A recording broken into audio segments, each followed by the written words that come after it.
और अपने जो भी उनके मुद्दे हैं वो उनसे साझा करें।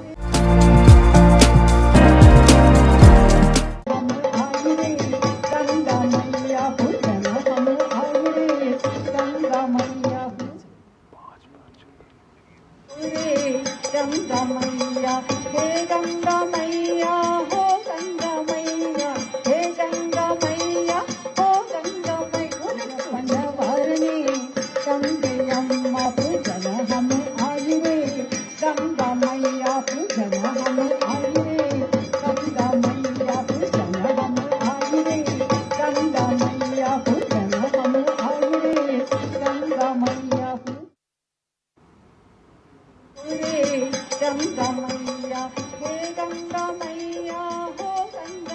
रुचिता जी, ये जो दृश्य हमको दिख रहे हैं, काफ़ी संख्या में वहाँ पर प्रवासी भारतीय हैं और प्रधानमंत्री ने भी जो अपना उनका डिपार्चर स्टेटमेंट है, जब वो आज सवेरे जोहानिसबर्ग के लिए निकले थे, उससे पहले उन्होंने कहा कि वो प्रवासी भारतीयों से बातचीत के लिए काफ़ी उत्सुक हैं। तो प्रवासी भारतीयों के लिहाज से ये कितना महत्वपूर्ण दौरा प्रधानमंत्री का आप कह सकती हैं इसको? जैसे मैंने पहले कहा कि साउथ अफ्रीका जो है उसमें सबसे ज़्यादा भारतीय मूल के लोग रहते हैं पूरी अफ्रीका। तो भारतीय मूल के लोग तो चाहेंगे कि वो प्रधानमंत्री मोदी जी से वार्तालाप करें और अपने जो भी उनके मुद्दे हैं वो उनसे साझा करें। जो साउथ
तो G20 शिखर सम्मेलन में हिस्सा लेने के लिए प्रधानमंत्री नरेंद्र मोदी इस वक्त दक्षिण अफ्रीका में हैं और उनका जोहानिसबर्ग के एक होटल पहुंचने पर बड़ी संख्या में मौजूद लोगों ने स्वागत किया। इस दौरान वहां के स्थानीय बच्चों ने वैदिक मंत्रोच्चार के साथ उनका स्वागत किया और खास तौर पर भारत के कई राज्यों जैसे केरल, तमिलनाडु, आंध्र प्रदेश, तेलंगाना, महाराष्ट्र, गुजरात, उड़ीसा, पश्चिम बंगाल, असम, बिहार, झारखंड और राजस्थान की सांस्कृतिक विरासत की झलक भी देखने को मिली। भारत के हर एक राज्य की अपनी संस्कृति है, अपना खान पान है, अपना नृत्य संगीत है, अपनी परंपराएं हैं, अपनी विरासत है और उसी की झलक यहाँ पर बहुत ही खूबसूरती से प्रधानमंत्री नरेंद्र मोदी के सामने पेश की गई।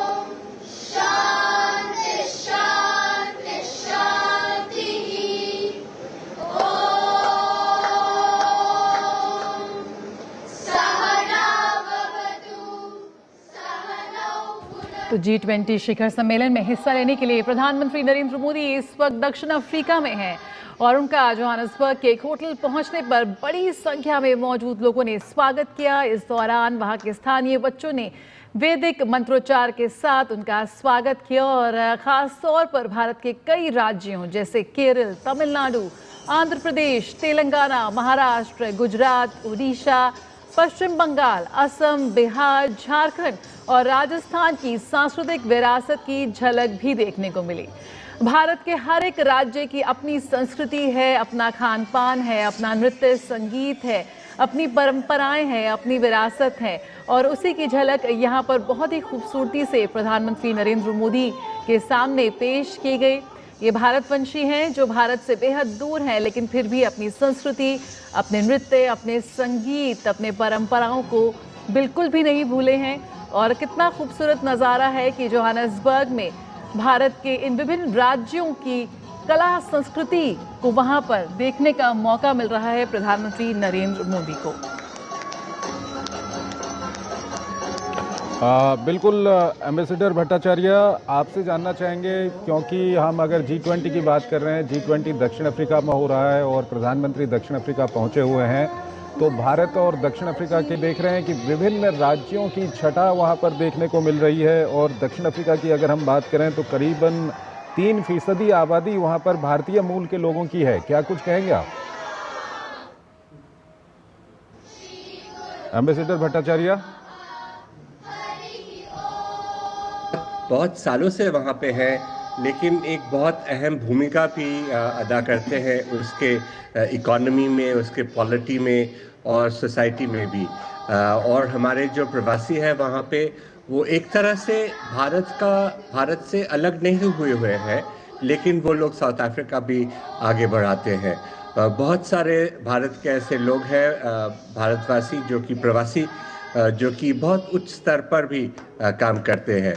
और हम देखते हैं जब भी प्रधानमंत्री जी कहीं विदेश जाते हैं तो ये उनका प्रवासियों का उत्साह और भी बढ़ जाता है।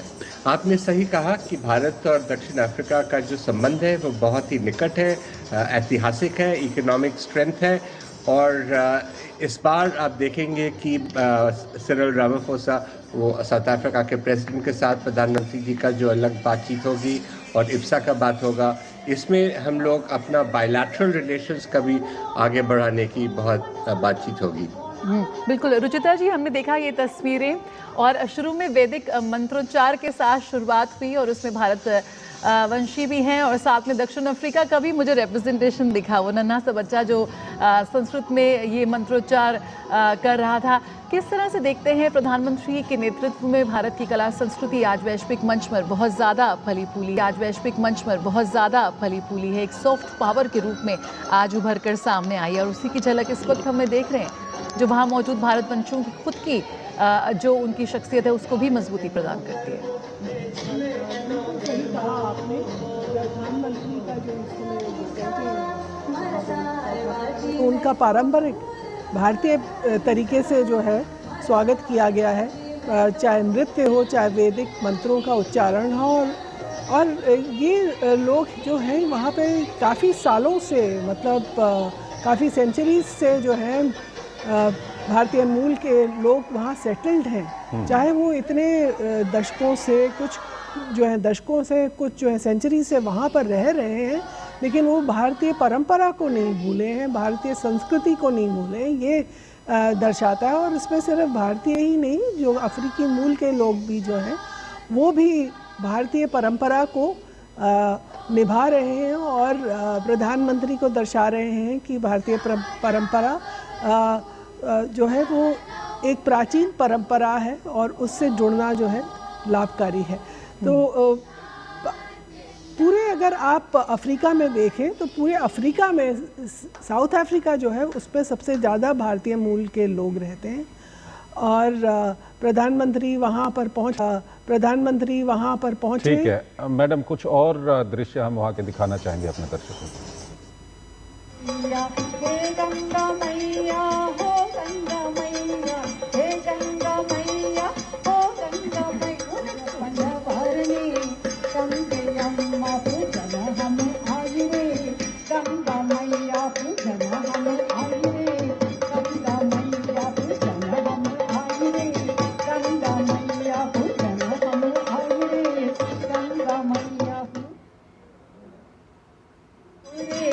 गंगा मैया हे गंगा मैया हो गंगा मैया हे गंगा मैया हो गंगा मैया पंडवारणी गंगेयम्मा पूजन हम आई रे गंगा मैया पूजन हम आई रे गंगा मैया पूजन हम आई रे गंगा मैया पूजन हम आई रे गंगा मैया गंगा मैया हे गंगा मैया हो गंगा मैया हे गंगा मैया हो गंगा मैया पंडवारणी गंगेयम्मा पूजन हम आई रे गंगा मैया पूजन हम आई रे गंगा मैया पूजन हम आई रे गंगा मैया पूजन हम आई रे गंगा मैया गंगा मैया हे गंगा मैया हो गंगा मैया हे गंगा मैया हो गंगा मैया वो उनसे साझा करें। जो साउथ अफ्रीका में भारतीय मूल के लोग रहते हैं वो अपने आप को चाहे भारतीय हैं, परंपरा से भारतीय हैं, लेकिन वो अब साउथ अफ्रीकन भी हैं, ये भी दर्शाता है ये बात। तो वो उनके लिए भारतीय प्रधानमंत्री से मिलके भारतीय परंपरा से जुड़ना जो है बहुत इम्पोर्टेंट हो जाता है कि इस तरह से वो एक अपने सांस्कृतिक जो रूट्स हैं उससे जुड़ रहे हैं। ये जो है बहुत इम्पोर्टेंट हो जाता है। और प्रधानमंत्री मोदी जी के नेतृत्व में उन्होंने पूरे विश्व भर के जो भारतीय मूल के लोग हैं उनसे जुड़ना जो है अपनी एक पॉलिसी बनाई है। और उसी तरह से साउथ अफ्रीका में भी वो हैं, तो वो चाहेंगे कि वहाँ जुड़ें और जो भारत की जो नई नीतियाँ बन रही हैं डायस्पोरा को लेके उसे बताएं। लेकिन आपने देखा है कि जैसे पूरे विश्व में कहीं पे भी जहाँ पर भी कन्फ्लिक्ट हुई है, जहाँ पे भी कोई प्रॉब्लम हुई है और उसमें अगर कोई भारतीय मूल के लोग वहाँ पे फंसे हुए हैं तो मोदी सरकार ने ये कोशिश करी है कि उनको वहाँ से निकाला जाए और वापस भारत लाया जाए। तो प्रधानमंत्री मोदी जो है वो भारतीय मूल के लोगों के लिए उनकी बढ़ोतरी के लिए अपनी नीतियाँ बढ़ा रहे हैं। तमाम राज्य हैं उनकी झलक वहाँ पर, उनके पारंपरिक परिधान और नृत्य संगीत की झलक साफ तौर पर वहाँ पर नज़र आ रही है। बनारस का अंदाज भी वहाँ नज़र आ रहा है। एम्बेसडर भट्टाचार्य, जिस भारतवंशियों के साथ कनेक्ट की बात हो रही है वो यहाँ पर प्रधानमंत्री ने री एस्टैब्लिश किया। ये वो भारतवंशी हैं जो जिस देश में रहते हैं वहाँ की अर्थव्यवस्था के लिए में कंट्रीब्यूट करते हैं, लेकिन भारत से भी जुड़े हुए हैं और जहाँ भी चाहते हैं वहाँ पर एक अपना लघु भारत बना लेते हैं, जिससे एक बार फिर भारत से जुड़ने का मौका यहाँ पर प्रधानमंत्री नरेंद्र मोदी ने दिया है। और एक तरह से पूरे विश्व में जिस तरह का जो डायस्पोरा है, जो भारतवंशी हैं, उनके साथ एक बार फिर उस कनेक्ट को एस्टैब्लिश किया है और लगातार उसे मजबूती प्रदान कर रहे हैं। किस तरह से आप देखते हैं इसको? आप देखिए, साउथ अफ्रीका अगर बात करें तो वहाँ पे जब रेशियल सेग्रीगेशन हुआ करता था 94